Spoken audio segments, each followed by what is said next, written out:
All right, hello everyone. Welcome to Recruitment in the Spotlight. Ritz, if you have been here before, today we're here with our friends from San Jose Fire Department. Hello. All right. So my name is Lasana Pakeman. I get to be your host today. She, her pronouns. I also get to do recruitment for Cal-JAC. And so I'll be your host. I'll be helping you navigate all the questions we have lined up for you today. Also, if you're interested in becoming a firefighter, I highly recommend that you like and subscribe to our page to make sure you don't miss anything as it relates to Cal-JAC, to FCTC, to the CPAT, to written testing, and all the wonderful things that we have for you on the platform. Also, make sure that you list any questions you have in the chat. We'll be going through and answering any questions you may have. And we have a very special guest I'd like to introduce. This is Mitch Deanda, FCTC Program Director. Hey, Mitch. Hey, Lasana. Thank you guys for having me today. And I'll be here relaying your questions to our panel. So send us as many questions as you can. We're excited to get going and see if our guests can help you on your way to becoming a San Jose firefighter. There we go. You're very welcome. Thank you. Y'all ready? Yeah. All right. Let's start out with some introductions. If you could introduce yourself, including your name, rank, and how long you've been a firefighter. And we'll start off with you. Hi everyone, my name is Di-an Duong. I'm she, her. I'm a firefighter for 4 years. All right. My name is Joshua Padron, he, him, fire captain for 22 years. Hello, thanks for having me here. Jesse Allread, he, him. I've been a fire captain. I've been with the department for 15 years. Hello everybody, my name is Karl Mickelson, firefighter, EMT, about 4 years, he, him. All right, well, welcome. You guys are here. Welcome. Thanks for having us. And you're very welcome. So to get started with questions, I'd love to hear about each of your journeys into the fire service with a different, kind of spin for each of you. So we'll start off with you, Di-an. So what inspired you to join the fire service? So for me, I didn't know I wanted to be a firefighter for a long time. But how I started was, I'm born and raised in the Bay Area, first generation Vietnamese American. So my grandpa was a doctor. My dad was in med school when he had to leave Vietnam. So basically they put it on me that I was going to be a doctor. So that's all I knew growing up my whole life. Went to college, I went to UC San Diego. I got my degree in physiology and neuroscience. Also during college, I played rugby and I competed in bodybuilding simultaneously. So I knew I wanted to work with people and I loved sports. I loved staying active.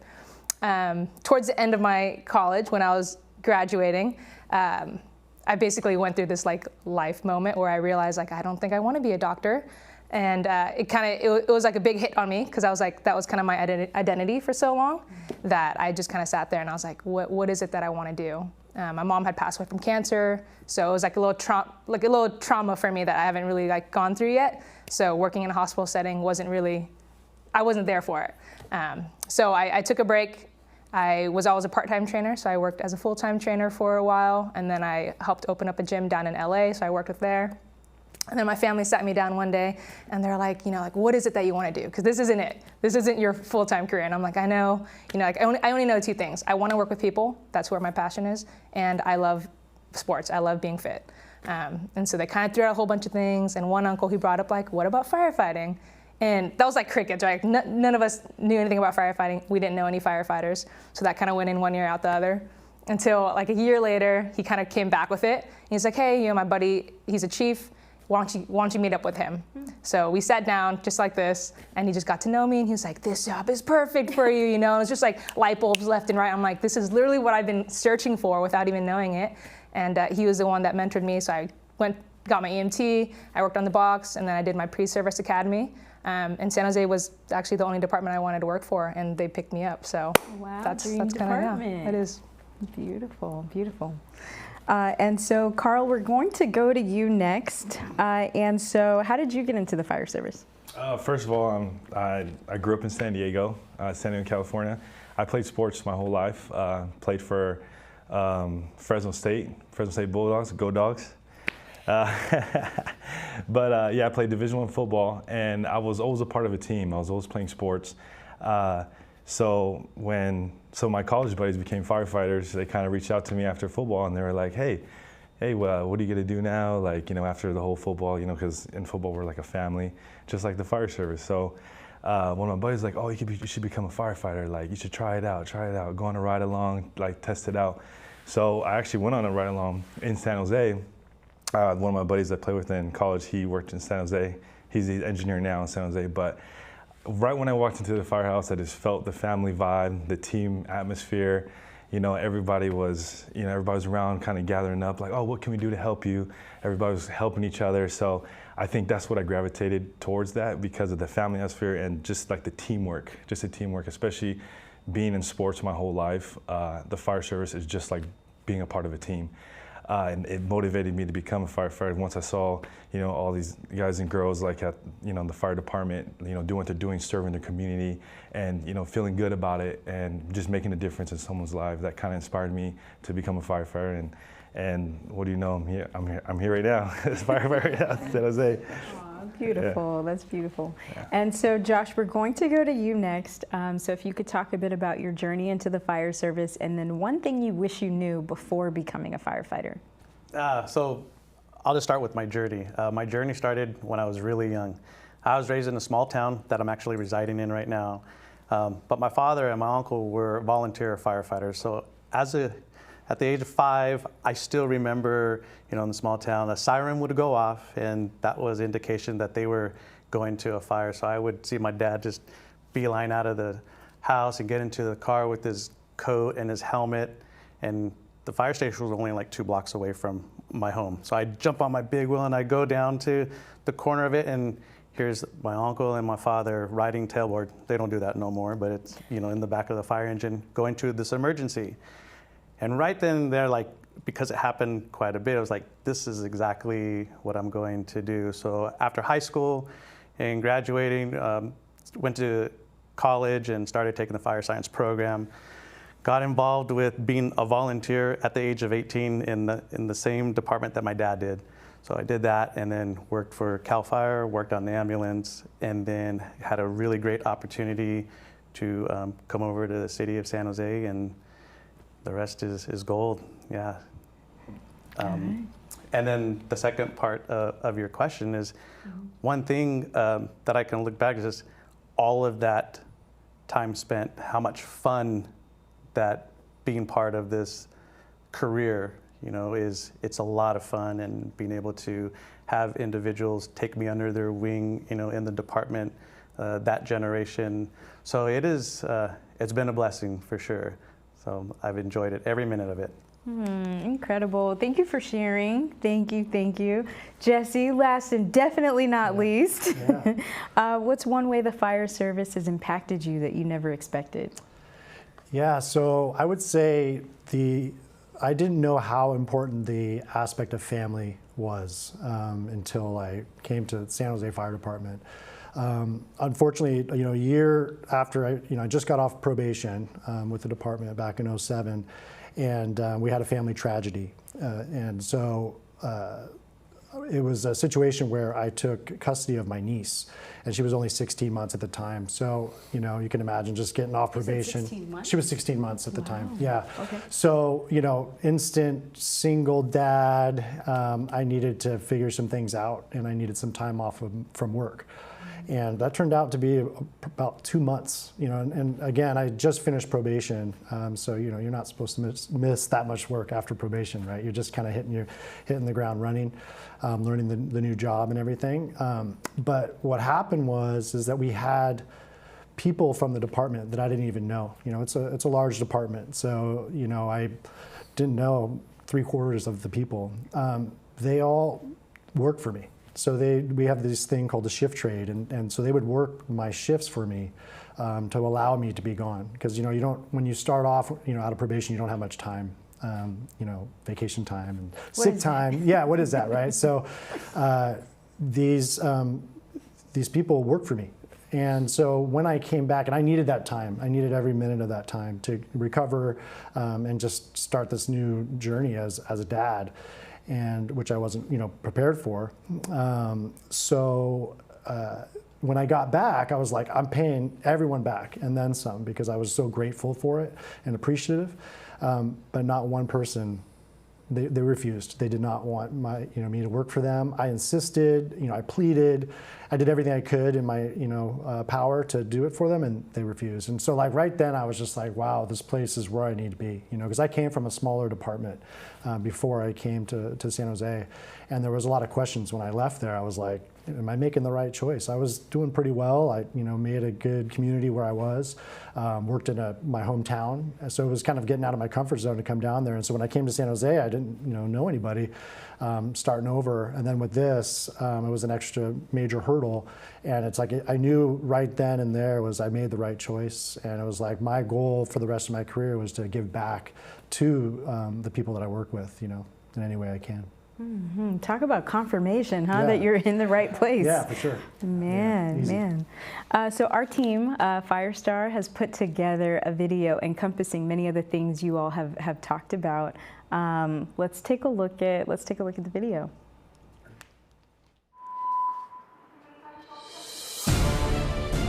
In the fire service, when the bell rings, we're often called to do things that are very challenging. This is one of the biggest cities in the United States, so we get a large variety of calls. I know that it says San Jose Fire Department on our rigs and on our badges, but really what we do in the community is pretty much everything. Every day you come to work, it's something different. It's never the same. I love the city. I like the big department. Everyone's super cool that I work with. Everybody treats each other like family. Knowing that we're here to protect the community and to serve the community, it's such a gratifying thing. I think the type of person that gravitates to this profession is athletes or people who played team sports growing up. I'm not going to sit behind a cubicle. I can't work a 9 to 5. The fire department is a paramilitary organization, and much like the military, we have a ranking system: firefighter to engineer, captain to chief. Everybody has a role on a call, whether it be a medical call or a fire. You have to be able to work with a team of professional men and women. You're going to train every day. You do that to be the best that you can be. You're constantly being pushed to do more, to learn more, to improve. You're going to see a crisis situation, and with that, you have to be physically fit because you're working 24 hours, sometimes even longer.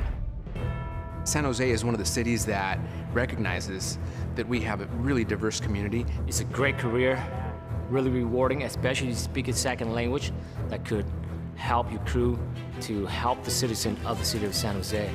In a critical call, I think it's a great importance because every second counts.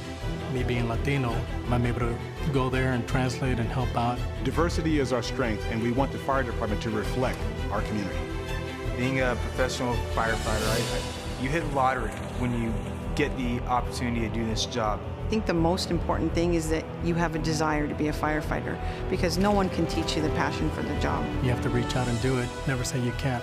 Doesn't matter what background, doesn't matter what gender. We all have the equal opportunity. The opportunities are tremendous here in San Jose. The endless possibilities of whatever you want to do. My name is Kong Tong. My name is Stefanos Gordon. I'm Martin Mora. I'm Sean Carlock. And I'm a firefighter for the city of San Jose. I'm Amy Schulte, and I encourage you to join our team.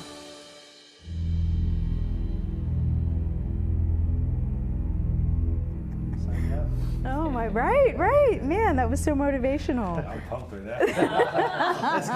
Right? Man, so, okay, Josh, so what makes San Jose such a wonderful place to start out your career? Yeah, it's San Jose, right? It's San Jose. There's a big opportunity, just a lot of opportunities. And for me personally, I come from a background of a lot of family in the fire service with some bigger departments out of state and here in the state of California. And they had always said, if you ever had an opportunity to go to a big department, just hear us out, do it. So the opportunity came. I mean, we have a variety of things that we could do. 35 stations in our department, wildland interface, downtown, high rises, airport. I mean, we have such a great training facility, up and coming new training facility. So, I mean, Silicon Valley, right? You have Google and Apple, and so we have in these areas. And it's just rewarding to be part of that. You go anywhere, everybody knows San Jose. We can go to the East Coast, and if we're there on an event or, oh, what department do you work for? San Jose City Fire Department. We're on the map, right? So it's really cool. Awesome. With that, I know we've had a ton of questions coming in from Instagram, from YouTube, from all of the places. Folks definitely want to speak with you. So Mitch, we're going to pop over to you. Let's take some questions from candidates. All right. Well, let's start out with a question from Dimitri from Instagram. He would like to know what are San Jose's values as a fire department? Yeah, I can speak to that. So we go by the motto Family Integrity Trust. It's called our FIT model. And that you can find is intertwined through our policy, our procedures, our trainings, and just our day-to-day life, right? So, and really to put that, you know, in a nutshell, it's we take care of our own. We take care of each other and create a good family atmosphere at work. And that will carry over to taking care of our citizens, which is our number one goal. Mm-hmm. Mm-hmm. Awesome, thank you. We have a great question here from Instagram as well. When should someone start looking for mentorship or help with becoming a firefighter? That's a great question. I think the moment you put it in your your head that I want to be a firefighter, that's like your first step. Like that's what happened for me, and it kind of happened really out of the blue. But it was like it's fate, I think, how it happens. But when you want to do it, I think there's so many resources. Just going to the station, right, knocking on a door. I think for especially San Jose, we're super welcoming. I know at my station we leave our door open when we're parked, so anybody can come by. We love talking to you. We'll bring you in the kitchen. We'll chit chat. So I think finding a mentorship is super valid and super important. Right when you decide, like, maybe I have an inkling I want to be a firefighter. Mm-hmm. Any tips on navigating that mentor relationship, like initiating the conversation? Should people come with questions, or any tips on that specifically? Well, I feel like kind of what, to piggyback on what Dee was saying, is just like, you know, just show up to the station, ask questions. Just the simple questions like, how do I even start? I think that's the number one question that a lot of people ask is like, how do I start? Where do I start? Do I have to take any classes? Like, do I have to get my EMT? Do I have to get my paramedic license? And I think once you can check it online as well, like just how to, you know, find a mentor, or just checking online on how to speak to someone at the fire department on our website. But I think the most important thing is probably just coming in person and coming to the fire station, because like we talked about, we're like a huge family, and you know, we're a huge team, so we welcome everybody. You know, just ring the doorbell, come by, say hi, ask you questions, and we'll be more happy to help everyone out. Awesome blossom. Awesome blossom. All right. Awesome. We've got Candace would like to know, why do firefighters show up first before an ambulance on 911 calls? Yeah, so we have firehouses, fire stations that are strategically placed throughout the city, and the goal of that is to have quick response times. So typically when a call comes in, we get dispatched, we respond quickly to that location of the incident, and our goal is to make it there within 5 minutes. And so we, you know, for example, like a EMS call, a medical call, there's less ambulances spread out throughout the county, and so they have a longer response time. So we have paramedics and EMTs on our rigs, so we're able to provide, you know, life-saving ALS treatment right away to a person in need prior to the ambulance getting there. So. Okay. All right. Mitch, before we go into opportunities at San Jose, can we take about 2 more questions? Yeah. So we have a couple questions that are a little bit specific, but we have Marcel who's asking about finding a balance between working and taking EMT classes. Do any of you have any advice on that front? Yeah. Teaching an EMT course through South Bay, I have a lot of students that actually go to school or they're working, you know, part-time. There are programs, you know, out there that you can do it. And I think the biggest thing is just being able to prioritize yourself and knowing, you know, there's a program that you can take Monday, Tuesday, Wednesdays, and Thursdays, specifically at the school that I teach, or you can take another one where it is Friday, Saturday, and Sunday, and it's an Excel EMT program. So the opportunities are out there, and the school is willing to work with the student to get it done. Mm-hmm. Yeah, definitely, and I feel like just time management, just, you know, having your schedule like all written out and just having an agenda. A lot of my buddies are actually in the process right now, friends, and they're working during the day, and then there's options of certain schools that they have the night classes. So they'll work during the day and do their normal shift, and then just got to grind it out, and they're just taking those night classes and chipping at it away. It's all worth it in the end. Right. Last question. All right. SoCal from Instagram is wondering, where do I find financial help to continue my path to becoming a firefighter? While I let you guys think about that one, I'll go ahead and provide a little bit of an answer from the FCTC side of things. If you go to our website at fctconline.org, you can apply for a financial aid award from FCTC, which will cover all of our services. So that's the CPAT, the written test, and all of the preparation for those. So that's CPAT orientation, CPAT practice, and a written test prep class as well. So that's definitely one resource that's out there for you. All right, so I think the question was financial support for getting EMT or getting started. For becoming a firefighter. Yeah, so make sure you explore all your options, especially if you're a part of a junior college or a college period. They do have grants and scholarships available. So, go meet up with a school counselor and see what's available for your, for becoming a firefighter.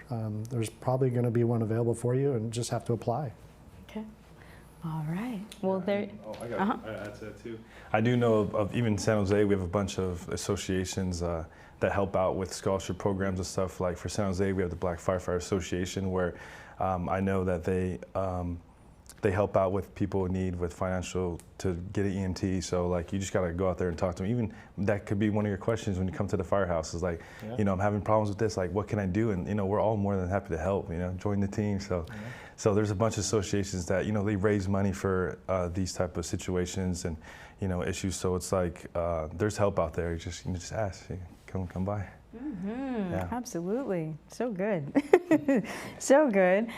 So with that, along with opportunities available, specialties available, Josh, can you tell us which opportunities and what specialties are available at San Jose? Yeah, absolutely. One of the specialties available that we have is actually the San Jose Fire Department has an all-strike team deployment Type 1 engine team, which that consists of all 5 engines and a strike team leader. We have an all-strike team. In the past, we used to have with our surrounding agencies, we would form up a team, and then we would go to wherever the request was coming from, whether it's Southern California or Northern California. So, but for San Jose, a couple of years back, we were able to form an all San Jose team, and it's really unique because we're able to work with it. We work with everybody already. So when we're out deployed and we're representing our department, we're providing a service to is in need, whether it's Southern Cal or Northern Cal. I mean, it's really cool to be part of that. And I know that we get a lot of individuals that come and they test with us who have the wildland background. I have a little bit of it, so you start to understand it a little bit more. So these big campaign fires, San Jose Fire Department will be involved. So good. And Di-an, did you want to add anything to that in terms of other things that are available? Yeah, on top of that, we have a lot of different specialties. I always think this department has a place for everyone. So we have our hazardous, our HIT team, so right, hazardous materials team. Yeah. We have our USAR team, so the Urban Search and Rescue, which me and Carl are part of. And then we have our airport team as well, so the ARF. So there's something for everybody here, which is very unique and special to San Jose. Okay, so when you're going through the application process, when can you start to apply to or get involved with some of these specialties? So they basically, when there's a need, they'll throw out an email and they'll be like, they'll give you a list, like if it's like HIT and they're looking for a firefighter or whatever, you can apply to it. And then it's selected by seniority or classes and all that too. Okay. So it's once you're off probation. Yes. Okay. Okay. Awesome. Blossom. So get through that first year first, and then and then you can branch out. Yeah. And I think it's every rank too. So as you promote, you have a probationary period that lasts for a year, and then once that's up, then you can apply for those programs. And that's what makes San Jose super cool and unique, is that we have like Di-an said, there's endless possibilities to get involved. So. And just like you saying, I'm involved with the Urban Search and Rescue Team, USAR team, and I think in San Jose we're a very unique USAR team. We're a Type 1 USAR team. Also, we're part of Task Force 3. We have a bunch of state-of-the-art equipment, night vision goggles. We have a bunch of boats.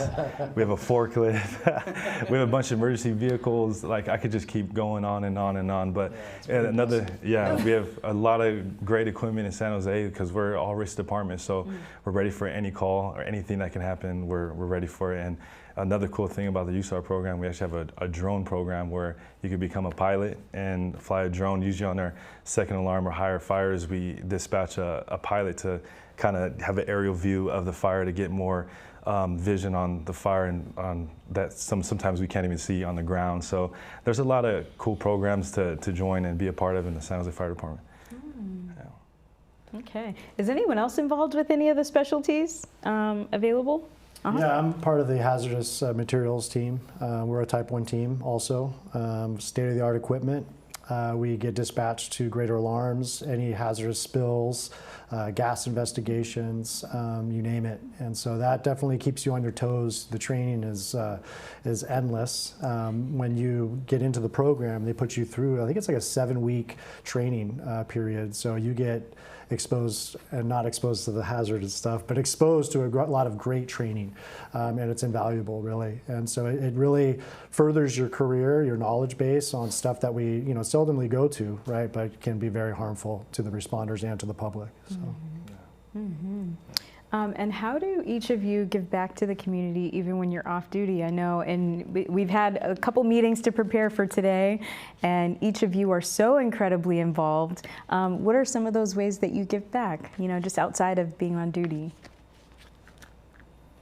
Oh, I thought you were going to say that. Well, being a firefighter, you're serving a community, right? And you wanna be that person and just to outreach your community and to help back and serve, right? So a lot of us off duty, we join a bunch of these, a bunch of programs that help back and give back to the community.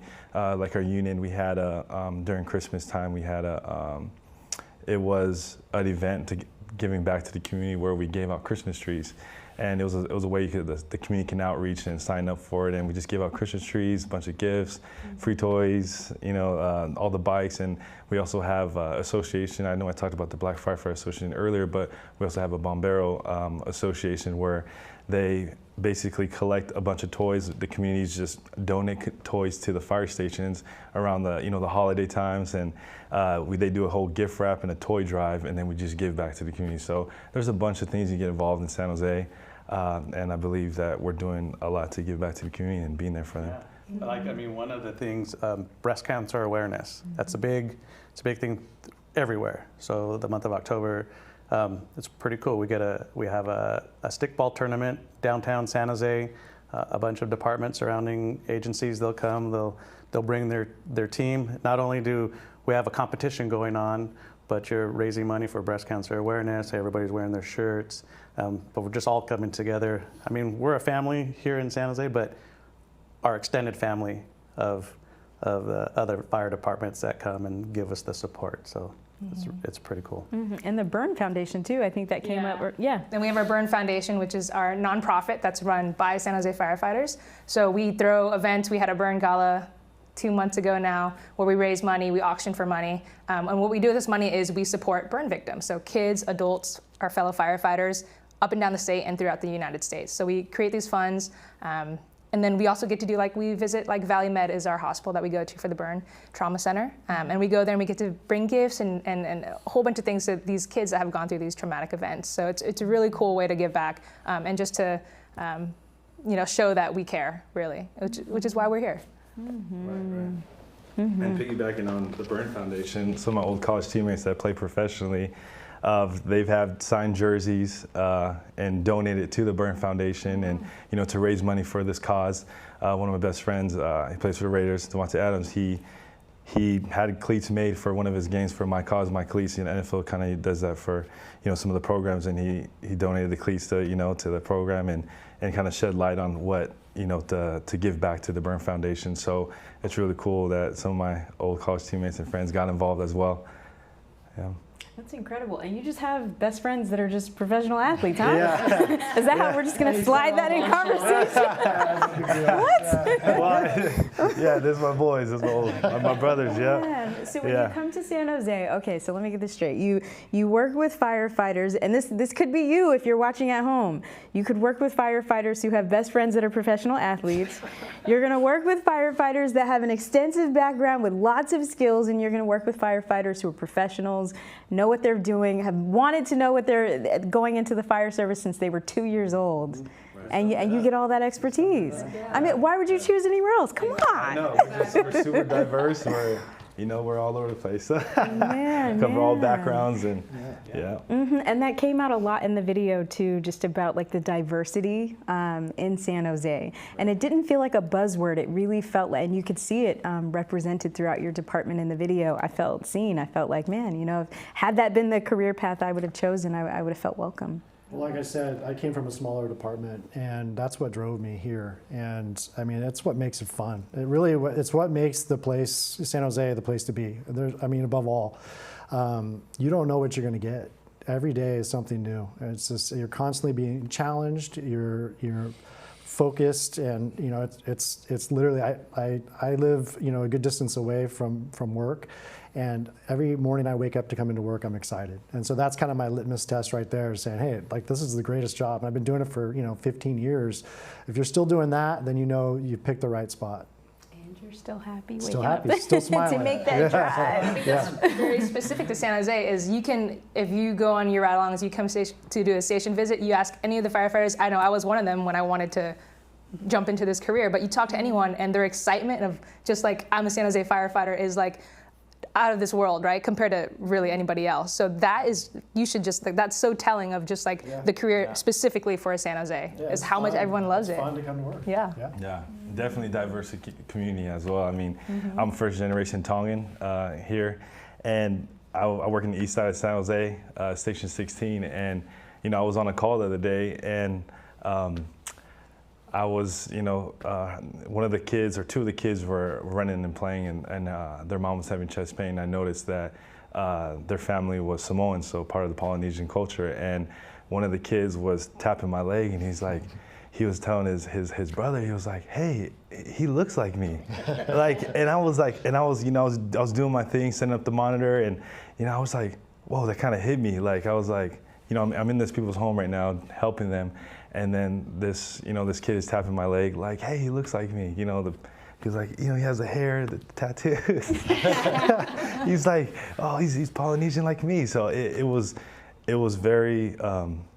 I couldn't even describe the feeling. Like, I was just like, wow, like, I'm making a difference here. And just like I said, like, we're just so diverse in San Jose, and that's what I love about it. And I love being here. Yeah. That's so powerful. Yeah. That's so powerful. Thank you for sharing that. The kid is probably watching today, like, that's him, that's the guy, I remember him. I want to be a firefighter. All right, so let's go back to you, Mitch. Let's take some more candidate questions. All right. Well, before I jump into the questions, we do have, I'm going to paraphrase one of our candidates' questions that is, how did you grow out that killer mustache, Karl? Overnight. I don't know. I mean, I said I'm Tongan, but also my dad's part German, so he has a huge mustache. Some uncles have huge mustaches as well, but I mean, it takes a little TLC, some oil. All right, we've got Viet Vo from YouTube is wondering what are some of the things that really differentiate San Jose from other neighboring fire departments? I think one of the things that differentiates is the call volume. I mean, we're really busy. Downtown and centrally located in the east side, departments, I mean, they're averaging anywhere from 14, 16, 17 calls. The real busy stations, 20 calls, but we get a variety of it. So you come to San Jose, I mean, you're gonna go to a lot of calls, a lot of fires. Right now is the season of wildland firefighting. That's starting to kick off. I mean, we started a little bit early, so we're starting to get those grass fires in our areas, and the east foothills are looking pretty dry. So It's just, I would say one of the things is definitely, the call volume that our department has, 35 stations, right? So 35 stations and everybody's ready to go and equipped. So I think that kind of separates a little bit. Yeah, 35 stations and we cover over 1 million people. It's a huge, huge area. I mean, each station, each firehouse covers, it's like a little town. We have one firehouse that covers over 100,000 people. So that's like some departments have multiple stations that would fit in that little square. That's bigger than some small towns. Yeah. So we cover a big area.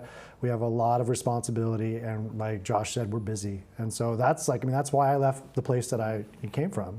The smaller department, because I wanted to be busy. I wanted to run the calls, do the job. And so your days aren't long, boring days. So there's no sitting around. You get to work. You check out your equipment, you're ready to go. You hit the ground running, and your days actually go by pretty fast, which is cool. So you're busy that whole time. What does that schedule look like? So we work at 48, 96. So we come to work for 2 full days, 2 shifts. So that's called our tour, and then we have the 96 hours off. So. All right. I think the other thing too that separates is just the opportunity within our department, because it's so big, with retirements, of course, and then always moving up in the ladder. Testing for an engineer, testing for a captain. I came from a smaller department where it was really hard to even do that. Like, I wanted to be a driver. I was like, okay, but the opportunities at the time, weren't there.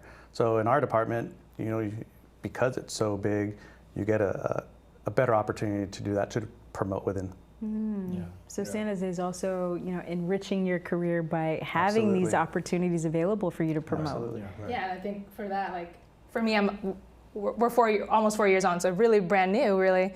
But even for me, the opportunity is just, I just finished testing for arson investigator, and now I'm testing for fire inspector. So it's just being someone new, I still have so much opportunity to grow and advance in my career, where a lot of other departments, when you're smaller, you don't have that opportunity, right? So. Were you going to say something? Yeah, and then just what Kat was saying, we're just, we're a busy department. You come here to work and, go to structure fires, rescues, and we're the 3rd largest city in California, 12th largest in the country. So if you come here to get some good experience. Like just the other day, I was, a rescue in the East Foothills, technical rescue straight to a structure fire, straight to medical. But all of us could talk about that all day. It's just nonstop, but it's fun to us, right? We want to give back, we want to help, so that's what we signed up for. Yeah. Just listening to kind of some of the way that you guys reference each other, are any of you on the same crew? No. Okay. All right. There's a lot of camaraderie here. It's just, it's really, really, clearly it's a great place. Yeah. This is beautiful. Mitch? All right. Bella is wondering, are you going to have another women's boot camp soon? And says, thank you for all you do. And I'll kind of elaborate on that a little bit, which is, can you tell us a little bit about the women's boot camp and what that is? Thanks, Bella. So specifically, we have our annual women's boot camp that we just had, that I'm sure Bella was part of. But what this camp is for women and non-binary, 18 and up. And we do a 90-minute circuit. So we get to, and it's a lot for people who don't know anything about the fire service. So it's a way to kind of get to touch equipment. So we touch ladders, we do hose hoists, we drag dummies, we climb the stairway with hose. So it's a really cool event just for you to be like, oh, I want to do this. It's not an intimidating day, but it's something where you can be like, I want to work towards this. I know I have to work on this, physicality wise, but it's also mentally, it's so amazing being surrounded by people who, outside of this, for me, I didn't know any women who were firefighters. So just being here, being part of this program is it's very empowering. We also have Q&A of the amazing women firefighters we have, so we get to learn about their stories. It allows for other women to connect and be like, oh, that's exactly where I'm at, right? And then just allow to make those. It's a networking really. Mm-hmm. But hopefully the goal is for future years we want to expand on this and make it more, instead of just a one-day camp, more something, more longevity, where we can bring more people back and really get them to understand why San Jose, mm-hmm. right? So that's the future goal. Multiple events instead of just once a year. But yeah. Cal-JAC has come out before and set up a table to support this event. Can you speak about the cost to attend and the duration of it? Is it all day or? So it's completely free. We normally have it in the spring every year, so we'll throw out in a little Eventbrite. You just sign up, we get free swag. It's really awesome. So definitely sign up. And what was it? The event. So right now we're doing it, it's a day. So it's from 9 a.m. show up to about 2, 3 p.m. So it's not too long. It's just enough to get your, your foot in the door. But it's really great, so. Yeah, and you can still get errands in it and do things for the rest of the day. It's an amazing event. Yeah. It really is. All right, Alex from YouTube is wondering about what does a firefighter schedule look like in San Jose? I know you just mentioned the 4896, but what is kind of a day when you're on that 48? What does a general day look like? Yeah, I mean, I think the general day is like Captain Allread was saying, is come and you check out your equipment, but just making sure that you're ready and that you're prepared. I mean, the other thing is just pacing yourselves, right? We still have to do the training. We still are doing, out doing inspections. And within those times, we're still running calls. So, and we're still providing that service. So, we go as a company, we'll go shop for food and make sure that we sit down, we have dinner, and we have somebody who's gonna be the cook for the day. And but we make sure that all of our stuff is done and training is done, and we still run those calls, and that's pretty much our day, in that 48 hour. Get a workout, right, Kat? Yeah. There you go. There you go. So one of the things that was told to me when I worked at my previous department and deciding whether to come down to San Jose was that how much the department supported physical fitness and physical health, and so it's required for us to work out 1 hour a day, and so they stand behind that. The department stands behind that. So you pick the hour, as long as it fits in between calls and inspections and training and your duties around the station. But you have that hour where you get to go, and plus if you need it. But you go in and you work out, and it just makes it's another opportunity because, like Josh said, we all sit down for dinner, and that's our family time because we're so busy during the day. So sometimes that's our only time to all be together and chat and talk about how our lives are going and stuff like that. The workout is also an opportunity because we all get into the gym together, and we do our different workouts and talk, and so it creates a really great, healthy, happy environment within the department. So it's really cool. Just to add on, I mean, being a student athlete and just being an athlete and coming to the fire service and walking to the firehouse and seeing that weight room, and you're like, oh, okay. All right, we got some weights in here, we can work out, during the time. And just like Kat was saying that, you'll work out and then you'll just run to a call, come back, then finish your workout. And at my station, we do a bunch of group workouts. We work out together and kind of brings the camaraderie and the teamwork aspect into it. But just staying fit, and it's fun, just seeing every station has a weight room. And we usually bring in our own weights sometimes, and we have sometimes stations have the basic stuff, but we'll figure it out. You must be living the dream. Oh, seriously. You are living the dream. You're like a professional athlete as a firefighter, right? You get paid to work out. It's pretty great. It's pretty great. Mitch? All right, a quick follow-up question from me, and that's how are your cooking skills, the four of you? Now that is very important. Very important, yes. I actually like to cook. I like it. I was assigned to Engine 16 for a while, and I was the permanent cook, but it was fun, so I enjoy it. And then I'm your spirit animal. But you ask me now, is it too busy? Too busy to do it. Yeah. I mean, I love to cook. So yeah, my dad taught me at a young age, get on the grill, barbecuing.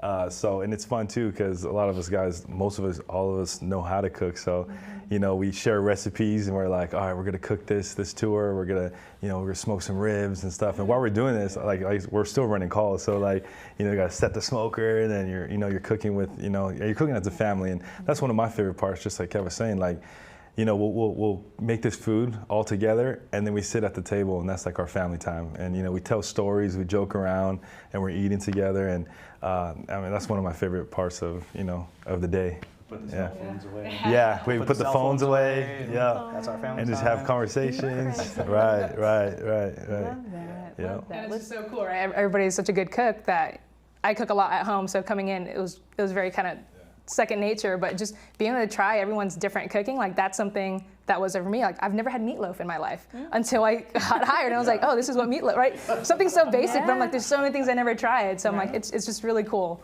Like everybody has their own like flair and swag, and it's it's great. Especially bringing out your culture into cooking as well. Like, you know, one of the guys, Vietnamese background, and he he just makes pho by scratch, and it's like the best pho ever. Oh my gosh, it makes the best pho. But you know, so you bring your culture, your background to it, and in the cooking. So you know, it's all love. Most definitely. Yeah. You know, and if you're nervous and you don't know how to cook, or you feel like you don't know how to cook, and you come in, you know, don't fret. Like you can always learn a few meals, you know, some basic meals, you know, kind of like the standard is like make enough, let it have some flavor, right? Yeah. Those are the two things. And it could be a really basic meal. You know, you can make hamburgers or whatever. So, you know, get a little, you know, 3 or 4 meals, and you just put them on a rotation and you're good. Wow. Jesse, you said seasonings, you're invited to the cookout. You have an invitation. I won't say it, but I know someone. Yes, this is so good. And through work, I've actually been introduced to different foods too. I recently tried banh mi, and that is amazing. So good. Oh man. All right. So did we want to take one more candidate question in this section, and then we'll move on to, because I'm really excited to talk about the requirements and what it takes to get hired. So before we get into that, we'll take one more question. Absolutely. Yeah. And this maybe is a good segue.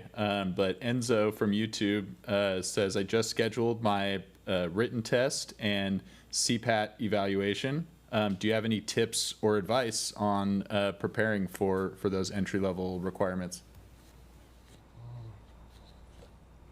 Well, I know for CPAT, they have the practice test. We do. Right, so that's a good way. I know when I first did it, I didn't know anything about the CPAT. So I went for the practice, and they just walk you through. So like, okay, you got to do the stair mill for whatever, 3 minutes and 20 seconds, something like that. You got to drag the dummy, you got to do this. So that's a really great way just to be like, okay, this is what it is. Because it's only a 10 minute and 22 seconds, is that what you said? 20 seconds, right? So it's pretty quick and to the point. But that's a good way to get practice for that. Yeah. Written tests. And I mean, written tests, I believe the website has practice tests, I believe. Yeah, and those were very helpful when I was taking those tests as well. And there's a bunch of stuff online that you can search to help out with FCT fire test. So that's another good tip as well. Okay.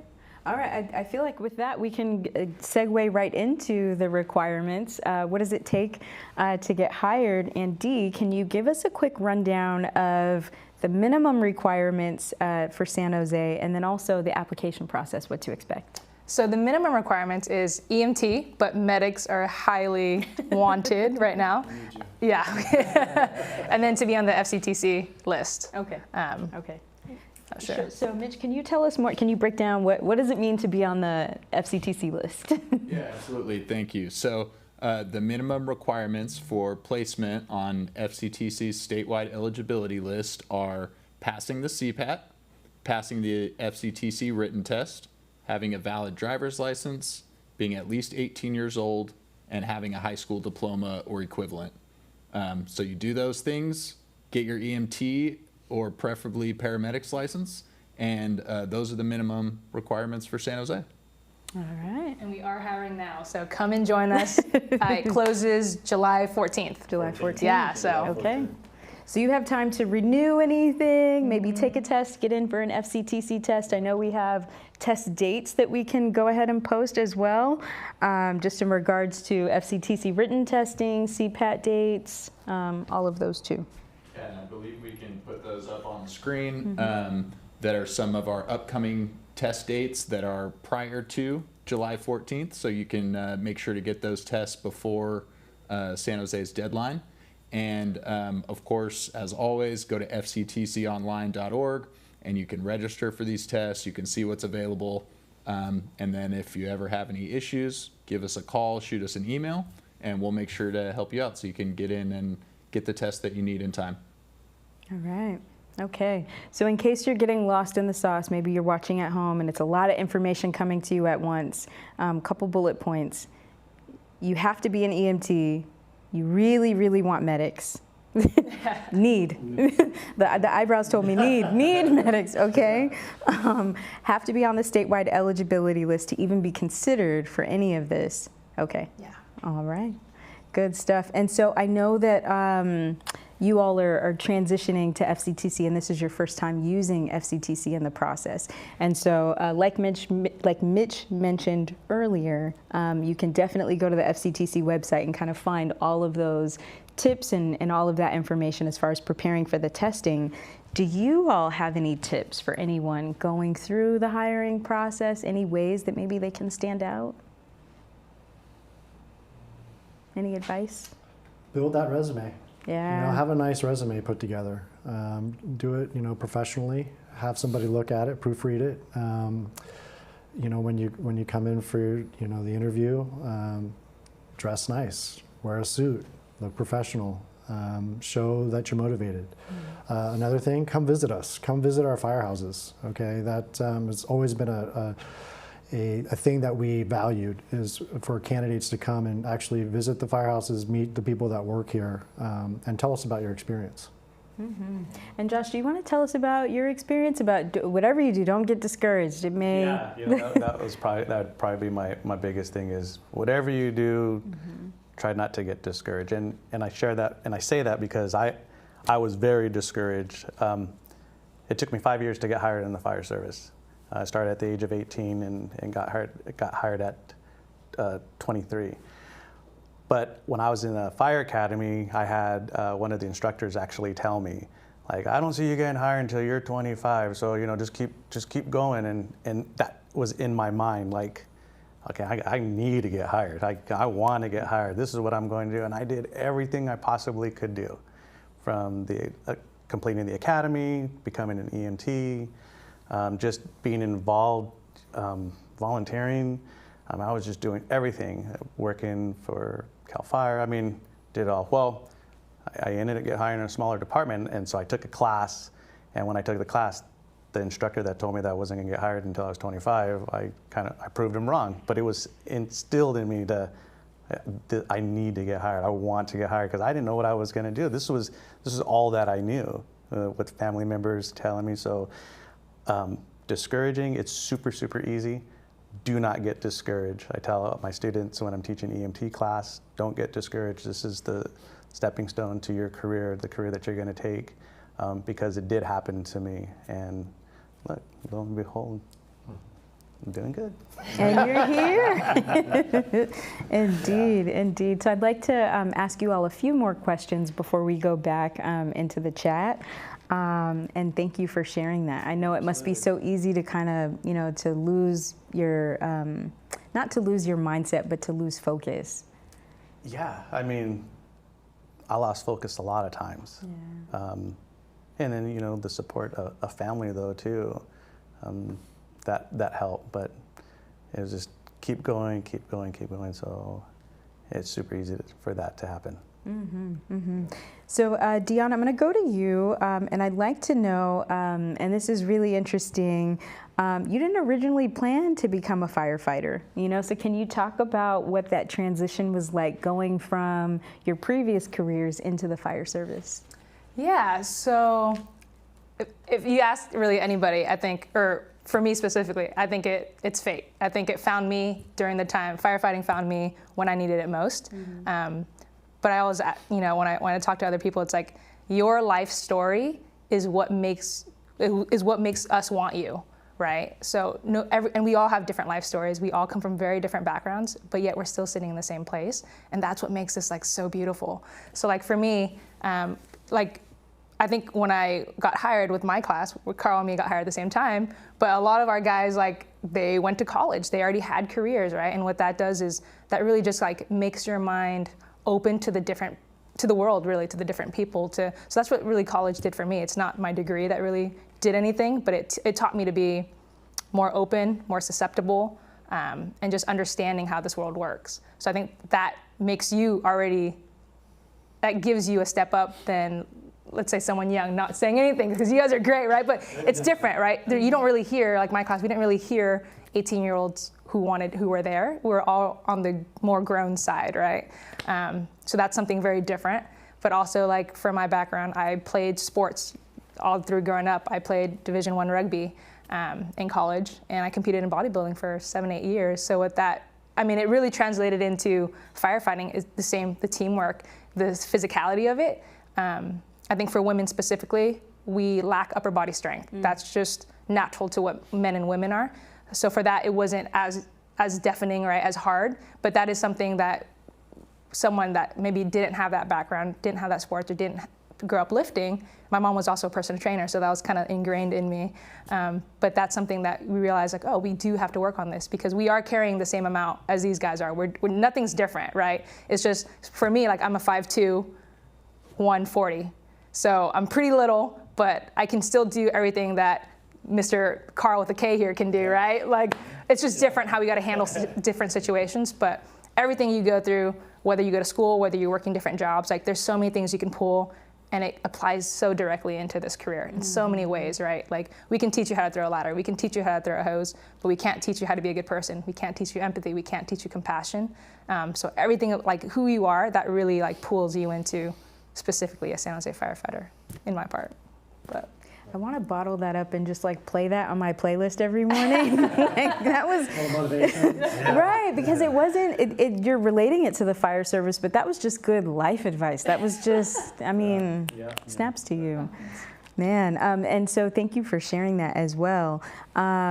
Jesse, we would also like to know, what would you say to candidates who may be a little older, who may have children or a child, who come from different careers? You know, is there a place for them at San Jose? Oh, definitely. There's definitely a place for everyone, and age is just a number when it comes to that. So we all come from different backgrounds, like we said earlier, and we've got tons of people that have come from different backgrounds, different jobs, careers where they've finished up or they left midway and came over, and it's been seamless, and they're loving it. We have one person that actually completed a full career at another fire department, like retired, put in 25 plus years, and came over at age 50. And so, like, everyone's like, oh my gosh, how's that person doing this? And they're loving it. They're at one of the busiest companies in the city, running 15 to 20 calls a shift, and this person's so happy, like, just couldn't be happier. You know, he's always got a smile on his face. And so, yeah, I would welcome people of older ages to come over, you know. We actually had somebody in our department retire out at age 70. which is obviously extreme, but he was the commander. We all called him the commander, and he was a legend with our department. And so there is no age. Don't let that deter you, you know, from applying, because, you know, I'm 44, going to be 45 in a couple months, and I feel like I'm in my 20s still. You know? So this job keeps you young. It really does, you know, because you have to be fit. You have to be ready for that next obstacle, that challenge, right? And that's kind of why we all come here, is to be challenged and have something new each day. So, like, you know, we stay in shape, we eat healthy, we, you know, try to sleep when we can, you know, get rest, and so we can respond and be at the top of our game, because we don't want to let the younger ones take over us. You know, we're competitive by nature, right? So yeah, I encourage all people to apply, for sure. Yeah. All right, there we go. Let's see, and so that has to be probably the two most popular questions that we actually get is career change, people that are looking to change their career. So thank you both for speaking to that, and also, am I too old to pursue the fire service? And so to hear those tangible examples, it's just more of that motivation, more of that encouragement, you know, that this is possible, and it's doable, because I know a guy, I know a woman, I know someone who did it. We see it every day. Mm-hmm.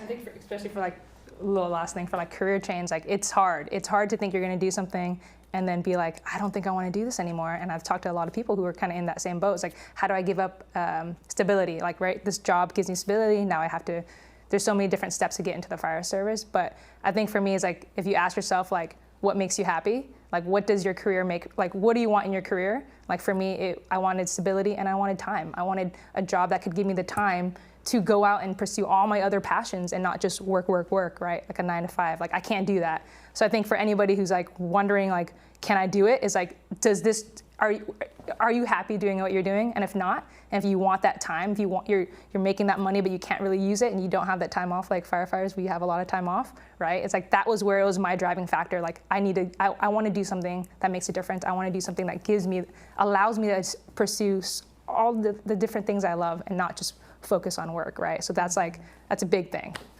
Yeah, I mean, that's in talking with time, I mean, it's spending that time with your family, right?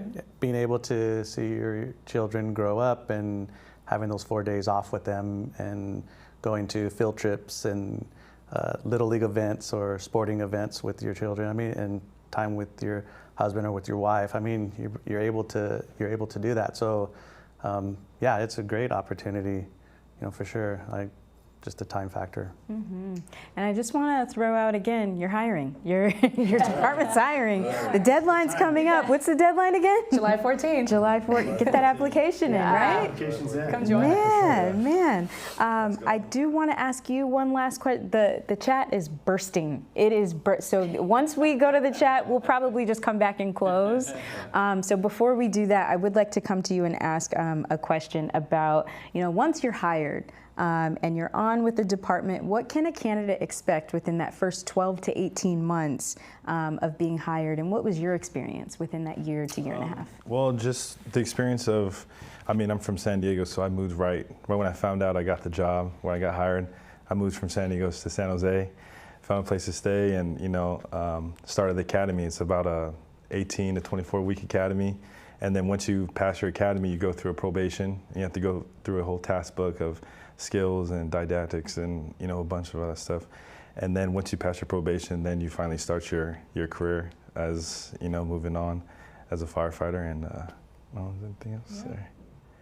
And, yeah, I mean, and piggybacking off of that, like being on probation, the firefighters that are on probation, they won't necessarily stay at one station. Sometimes they'll go and they'll fill in for someone who's on sick leave or vacation. They'll hang out there for a shift. Out of their 48, they might just be there for a 24, and then hey, you got to pack up and you got to go to another station. You go to another station, so you could move 4 to 5 times as a probationary firefighter. And once your probation is done, then you have you can bid a specific station if it's open, to go and bid it and being recruited. And just to tie into that, because you brought up a good point, is like, that sounds intimidating for anyone new coming into a large department. Is like, what, you're gonna move me to multiple stations in a day or all around? Like, I'd have to reintroduce myself to people, and it's like, we'll take care of you. Like, we're welcoming, and like I said, this is a family environment, and what's unique about this department is like, you can travel any station within this department and you feel like you're welcomed and at home. And that's unique for a department our size. And so just take that as a sense of ease. Is like, hey, we're gonna take care of you. You're gonna come, we're gonna treat you like family. Day one, we meet you, so. Okay. Definitely, and during the probation, aspect of it, like Cal was saying, like, everybody's welcoming and everybody helps you out. Like, you have to pass certain test books and interviews, and everybody's first up to help you out. And just during that probation phase of the career, it's very tough, right? But you're first one up, last one down.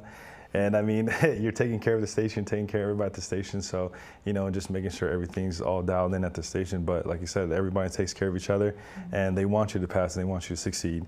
And I mean, no one's against you when you're on probation, right? Everybody's rooting for you. So that's a big thing that super specific for San Jose is like, when you get hired going into the academy, is like, you can feel they want you here. You're not hired to get fired kind of thing, which a lot of departments have that, where they hire extra because they know they're going to let go. But you feel it, like right when you step on the fire grounds, like, they want you here. They invested in you, they chose you for a reason, and they're going to basically get you to success. They're going to get you through academy, they're going to get you off probation, right? So that's a very different feeling. That's very unique to our department as well. That support you're talking about is definitely woven between all of your conversation today. Right. It definitely shines through what each of you have shared. Yeah. Definitely, like Dee was saying, just the support and just the drive. I just remember in our academy, because we were classmates, so I just remember our captains there that Who was were faster? No, I'm kidding. I'm kidding. I'm kidding. No, but yeah, like, you know, just the support was just, it was great. It was like the captains down there, the cadre at the academy, they were always pushing you to your limits. And, you know, I kind of felt like that aspect with football. We have a camp that we always go through before we start the season, right? And it's a fall camp, and it's very hard. You know, you're studying plays, you're staying up late studying the plays, and you're working out early.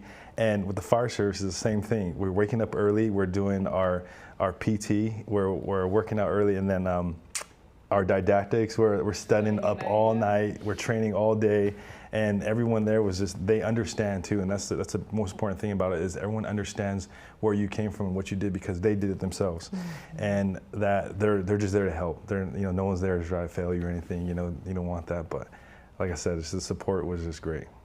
Okay, all right. You all ready to take it away with these candidate questions? You ready to jump right in? Sure. All right, Mitch, let's go to you. All right. Well, as Lasana mentioned, we've got a ton of questions. So to our audience, I'm going to do my best to kind of combine some of these and hopefully get to all of them. If we don't, then certainly there will be avenues for you to get your questions answered after the episode. But let's start off with, do you know how many folks the department is planning to hire from this current recruitment process?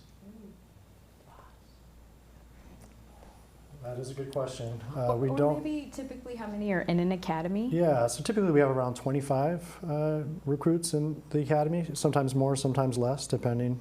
But as far as how many total off the list, it could range depending on obviously budget and forecasting, retirements, attrition. But we've got, fortunately, and fortunately, yes, we have people forecasted to retire. So there's going to be a huge turnover in the next few years. It's been happening the last couple of years, starting. So yeah, I would say hundreds, a couple hundred, yeah. Sounds like chances are good, and the deadline is when? July 14th. Apply. July 14th. Well, I know that's going to be exciting news for a lot of folks watching. So a couple kind of housekeeping questions that I'll take myself really quickly. The deadline for CPAT, is that also July 14th? The current job posting says that you need to have it by January 7th of 2024. So just for the candidates out there, that is correct, that if you get your CPAT after July 14th, you will still be eligible for this application process. But do make sure that you have that CPAT passed and have your Cal-JAC CPAT card of completion in hand by January. We have another candidate asking about the percentage for passing the test. And so a 70% is a passing score on the FCTC written test. And that is what San Jose requires, is passing that test to move along in the process. So you don't need to hit some higher mark to be eligible. And with that, I'll kind of piggyback off your discussion about the academy. And we have a couple candidates asking, when does the next academy start, and what should I do to prepare for the academy? Yeah, so the next entry-level academy is scheduled for January 2024. Okay. And what to prepare for, like we said earlier, start working out, get in shape, whether it's walking, jogging, whatever you do, get in shape, eat well, get sleep, and start studying. You're going to get a Firefighter 1 curriculum, which covers all bases in the fire department and the fire service. So, crack a book, start studying the terminology if you don't know the terminology. And if you are a part of a department, somewhere, if you're a volunteer or whatever, practice some skills. I know when I left my previous department to come here, I hadn't thrown a ladder in a few days, you know, so I started throwing a ground ladder just to get, you know, my head wrapped around doing that again in the academy. So if you have access to equipment, get out there and practice. You know, throw your SCBA, you know, your self-contained breathing apparatus, terminology. Mentally prepare your family, you know what that might look like, you know, being, you know, whether you're going to move to San Jose for that short time, you know, in the academy, and then just the commitment that you're going to make, you know, because if you have a family and kids, you know, you're going to be a little absent there for a short time when you're doing the academy. And so kind of preparing your family for that transition is a big deal, because it can be a strain, you know, to the family. So yeah. Go ahead. No, I was just off of that is the other preparation is don't get into any trouble. Like, that's really big. Do not get into any trouble, because, you know, background checks. So everything that Jess is saying on point, but the other part is, you know, is making sure you have that clean record, you know, because that's big. So don't get into no trouble. Don't get in trouble. Don't get in trouble. Stay active, stay physical, but also, so the deadline to apply is in July, July 14th. The academy doesn't start until January. So during that period of time, there's backgrounds, there's probably interviews. What's occurring during that time period? It's a process. It's a long process where you're doing, you know, interviews, backgrounds take a while, meetings, you know, all that stuff. It fills that void between when you get hired to, you know, to the academy start date. You know, you get your equipment handed out to you and stuff like that. So yeah. Okay. Yeah, and I definitely say, I mean, start now. Like, literally after watch this interview, start now. Yeah. You know, get in the books, start, you know, get a gym membership, go to the gym, find like a workout group, or even, like I said, we will say, come to the station, we'll help you out, or, you know, just being mentally and physically fit is very important, especially throughout the academy, because it's a very tough process. And like, even for me, when I first started, I actually went to the community college. Like, I already finished college, I got my bachelor's and already finished it, but I went back to community college and I signed up for a fire science course, which was based off of interviews, because the interviews are the most important part of the whole hiring process. So I just found so many ways to, how can I better myself? What can I do to separate me from other candidates so I can get hired? And it was like, I went to the community college, took an interview class, and, you know, there was retired chiefs in there and retired captains, and they were helping me out. And so it's like, just find anything you can do to basically help you out. And put the work in. That's great. Yeah, you gotta put the work in. Yeah, we'll help. Yeah, but you gotta put the work in. It's all worth it. Like, just put your nose to the grind, because it is all worth it. We're all happy here. Like, you can see it in our faces, right? So. So good, so good. Yeah. All right. Well, speaking of interviews, there's a number of questions about the interview process. Do candidates get an interview as long as they meet the minimum requirements? Is one question here. And then I think the others are kind of summed up by saying, just what are some advice that you have about preparing for the interviews, and kind of what should candidates expect from the interview process? I think a couple of things is just always remember to answer the question that's being asked. And that happens to kind of like, what have you done to prepare yourself, and tell me about yourself. And that kind of, it kind of gets thrown in together if you can just wait and listen. The other thing is, know about our department.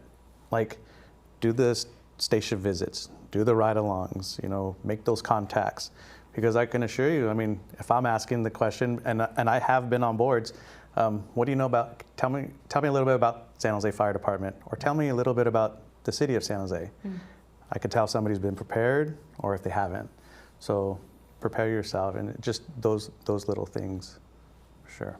And I think also have a story to tell, right? Everyone has their story, their unique background, their nugget. And so, like, that's something that you gotta, you know, dig deep inside, find what that is, and tell that story.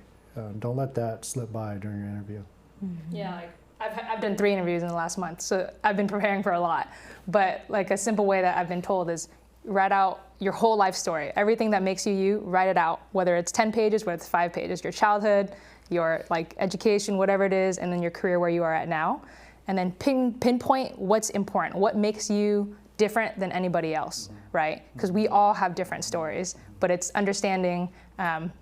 It's hard to talk about yourself in like a what would you call it? In like a, you're like bragging about yourself, but you have to stay humble, right? And that's a very hard skill that you really have to practice.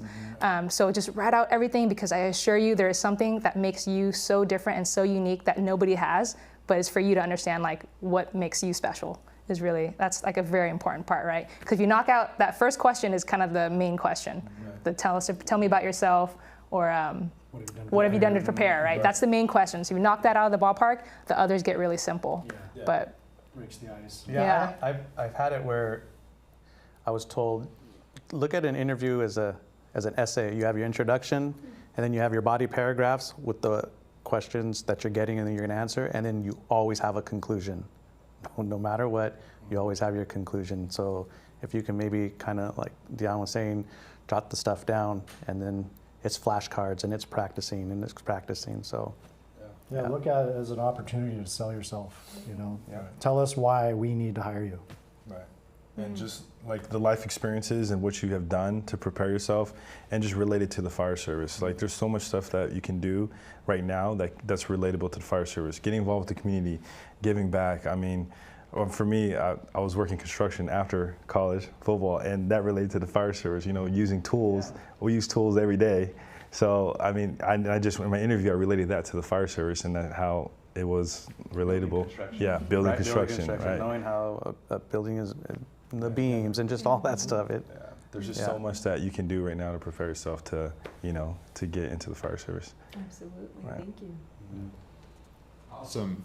So speaking of preparing yourself and getting ready, we have a lot of questions about station visits and ride-alongs. Is that something you recommend for folks to do, and how do they go about getting that set up? I actually want to prompt you, because you had a funny story earlier about someone that stopped by a firehouse at some point and was like, hey, how can I get involved? You can grab that broom. Oh, yeah. Yeah, no, I walked into a fire station, and, you know, I was very interested, and, you know, I wanted to become a firefighter. And I was like, man, what is it going to take to be a firefighter? So I showed up at the station, and I heard, you know, you bring some desserts or bring something, because it's like, you know, you're offering to people at the fire station for helping you out. So I brought some donuts, you know, some donuts, and one of the engineers, he said, hey kid, put those donuts down and go grab that broom right there and help me wash this fire truck. And I was like, okay. And then I just grabbed the broom and I was washing this fire truck, and I was like, I have no idea what I'm doing right now, but I know how to wash a vehicle. So I was like, I grabbed the broomstick, started washing the rig, started drying it down, and then he was like, all right, now we could go talk. And then, you know, they sat down with me and just asked me questions like, hey, like, you know, just tell me a story. Tell me about yourself. Like, you know, why do you want to become a firefighter? And then, so from there, and even just visiting the station is just like the best advice I can give, is like, because that's where you're right in it. You're talking to the people that actually are doing it right now. So that's one of the best advice I get. I think at that point, that's where you would ask for a ride along and try to schedule one there at the station. And there's a process for that. You have to fill out forms and stuff like that. But yeah, that would be the time after you visited the firehouse, talk to them about doing a ride along, scheduling that. It's a great opportunity. Right, awesome. Thank you for that advice. So we have a lot of candidates asking about, do I need EMT experience to get hired? So I know that we already discussed being an EMT is one of the minimum requirements. So that's just a reminder for everyone in the audience. But also, do you need any certain amount of experience as an EMT before applying? I mean, when I got my EMT, I worked on a box for maybe 5 months, and I realized it wasn't for me. And that's totally okay, because, I mean, right, your experience, it translates over. It's like, for me, I worked in a hospital setting for a good couple years. I was also a physical therapist aide, so I worked a lot with people in general. And I think those are things that I can talk about rather than just say I worked on the box, right? It's like, I think most people work on a box, most people have their EMT, and that's on your resume, but it's bringing your experience out that's not on your resume that will speak more than just like, I worked on a box for 3 years, right? There's so much more to it, so I don't think you really, everybody's different, right? But no, technically no, you don't need any experience, right? Yeah, experience is hard to come by, Mhm. but yeah, experience is great to bring over. We all have different experiences from different backgrounds, but you're going to get it when you come to San Jose. We're gonna help you along the process for sure. To that point, Mitch, I do have a follow-up question. You have to be an EMT to apply. Your department also very much needs medics. Do you have to be done with paramedic school to apply? So not to apply, because you would apply and you have your EMT license, because you have to have your EMT to become a paramedic or even be in paramedic school. So that would be something I would say in my interview, that I'm very close to being completed with my paramedic academy or my license, whatever that is, because you're going to be highly desirable with that. Okay. Yeah. All right, let's take a few more questions. All right, yeah, we've definitely got more. So kind of combining a few questions here, but we have candidates wondering about the order of operations in terms of, should I be applying for a seasonal CAL FIRE position before I become an EMT? Does the Fire Academy come after getting your EMT certification? So if you could just kind of speak to the order of operations, if there is any preset order, or how much flexibility candidates have. I don't think there's really an operation. Like, definitely get your EMT, and we're always going to encourage education. Like, go to school. Get your degree, but get your EMT. Get into a Firefighter 1 program. Firefighter 1 program at a college if you can. South Bay Regional Consortium Training Facility, has that. Start there, and then take some classes. It goes back to what we were talking about earlier, is having that schedule, for yourself. And then, it was just brought up in that, do I work with CAL FIRE, or can I sign up for them? I mean, the experience is going to be great.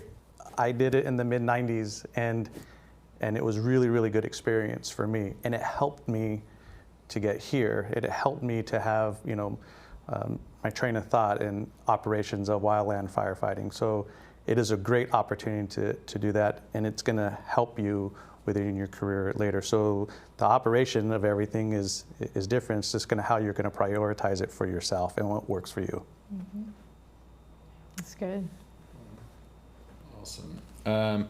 So let's see, we have a question specifically for Karl from Dominic on YouTube, and he's wondering what is the transition like from being a student athlete, or more specifically a collegiate athlete, to becoming a firefighter?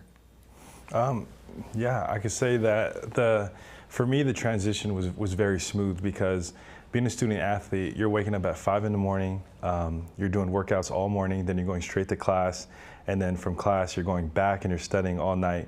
So when I started the academy, it was almost like the same thing. I was up at 5, 6 in the morning, we had PT, we're working out all morning, and then we would train all day, and then we'd go back to the classroom and keep studying, and then you'd have to go home and then study more for the test for the next day. And then you just have to keep that mental and physical fitness like strong, because the thing is that every day you're going to be tested. So I feel like the transition from being a student athlete to a firefighter was a smooth transition, because you had this idea, you had an idea of a schedule, and I feel like with the fire service, we have a schedule, right? Mm-hmm. And we're always scheduled, with our workouts and, checking out our gear and everything. So I feel like the transition from being an athlete to becoming a firefighter was a smooth transition, but it's definitely not easy. It's still hard. And I just gotta say, just keep grinding it out, and keep your head up and keep studying and staying fit. That's my bad, but Di-an, do you have anything to add to that on being an athlete and making that transition? No, I think Karl did it very well. I think it translates super well, as if you've been doing it your whole life. So if you're an athlete, you're really doing the same thing. And I'm a very type A on the schedule part. I love having order.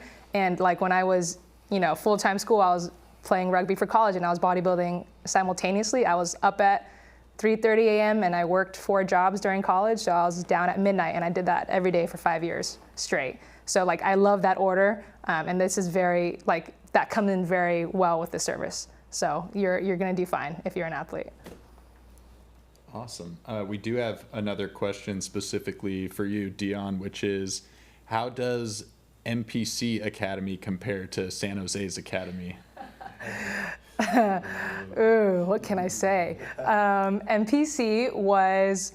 Is this Monterey Peninsula So Monterey. College? So I did my pre-service in Monterey, MPC, and I will have to say they're both very different.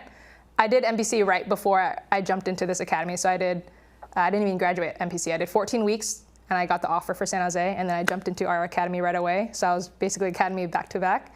But it did, I think MPC, it was very challenging, more so than San Jose in a different way. It's just how it was taught. It was also raining every day. It was pouring every day. We were up in PT at like 5:30, standing outside in the rain. So it was kind of miserable, but it definitely prepared me for San Jose's. Like I stepped into San Jose's being like, oh, I could totally do this. There wasn't even a question. But that was because I went through MPC right before I went to San Jose. Had I not done Firefighter 1 at MPC, it would have been a totally different story. So totally recommend it. MPC was actually really great. It set me in that right tone and right mode for me to jump in and get through this academy. So. All right. I'm going to kind of summarize our last question here, but before I do, I just want to remind everyone watching, please reach out to us with your questions. If we didn't get to them, we can follow up via email and make sure that we do get you answers to all your questions.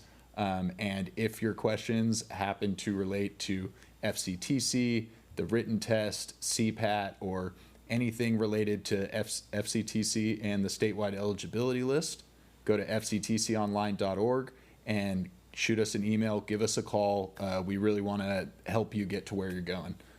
So with that, I'll ask the last question, which has to do with lateral candidates. We have a few different candidates here from out of state, some in state, some out of state, that are wondering about the process and any recommendations you have for someone that's trying to lateral to San Jose. Come on over. I mean, if you have the experience, we want your experience.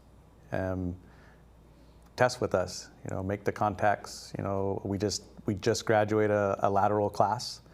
I came from a lateral class, and so the experience will help, but come on over, follow the process, and apply with us. If you're a paramedic in the National Registry, I believe it's still, if you have your National Registry and you are a medic, it's desirable, come on over. Mm-hmm.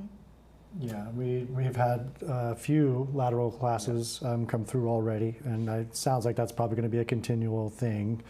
So just check the website, the city website, when those applications are being taken. So. Okay. All right. Well, thank you, Mitch, for jumping in and managing all of those questions. It sounds like it was bursting at the seams today. Yeah, which is great. We love that. Yes, we do. And you all brought them. You all brought them, and the popularity of your departments, all that you've shared. So again, thank you all for being here. I'd like to come to each of you and ask for one word. And so this word, I'd like you to describe what's your favorite part of being a firefighter in one word. It's fun. Fun. It's rewarding. All right. Yeah, rewarding. Family. Family. That's what it's all about. Yep, we're a big family. Right. Teamwork. All right. Teamwork makes the dream work. Okay. So. All right. So you heard it here first. You can come for all of these things. It's absolutely necessary. And to close out, before we start to load any of your social media handles and where folks can find you and ways to stay in touch and things like that, we'd love to close with any words of wisdom that you'd like to leave the audience with. You've shared so much here today. I feel like there have been so many words of wisdom, but if you had to put that in a pretty package and pass that off, what would that consist of? Just know you can do it. Yeah. That's really, I think it's a mental fight every day, but just don't give up. You can do it. Yeah, don't get discouraged. Again, just continue to keep striving, but do not get discouraged at all. Yeah. Okay. Don't stop moving. keep moving forward, keep grinding it out. You're gonna do great. I would say just keep working hard. You know, hard work pays off, and you know, you're gonna go through a whole roller coaster of emotions, and just know that in the end, it's gonna all pay off. And just know that it's a marathon, it's not a sprint. All right. Di-an, I would love to come to you one last time. I'd love for you to say the deadline and anything you'd like to attach to that really quickly. July 14th, sign up, jump ship if you're a lateral. We want you all, so come have some fun with us. Oh, man. July 14th. It's coming up. Oh, man. All right, so with all of that, I would like to give a very special shout out to someone who you all might know. Her name is Corey Condren. Woo woo! All right, so thank you, Corey, for just all that you do as it relates to San Jose and all things Cal-JAC for sure. Also, we'd like you all to know about the Firefighter Career Expo that's coming up. So we can go ahead and put that visual on the screen as well. This is a free, family-friendly event. We'd love for you to come out. There'll be ample departments there. The next time we'll be having one is October 21st in Sacramento at our FCTC site. Next will be in Carlsbad. This is coming up in November. So we're hoping San Jose can definitely join us there. You'll be able to hopefully meet these friendly folks that have been in studio with us today. There we go. Yeah. All right. And so very, very lastly, again, thanking you all for joining us today. Thanking you all for being in studio with us today. Thanks for having us. Most definitely. Most definitely. Also, if you're interested in becoming a firefighter, we highly recommend that you like the page, that you subscribe. Make sure you also turn on your notifications so you do not miss a beat as it relates to future episodes of Recruitment in the Spotlight, other videos that we go on to post. And until then, we'll see you all next time. Peace out, everybody. Bye.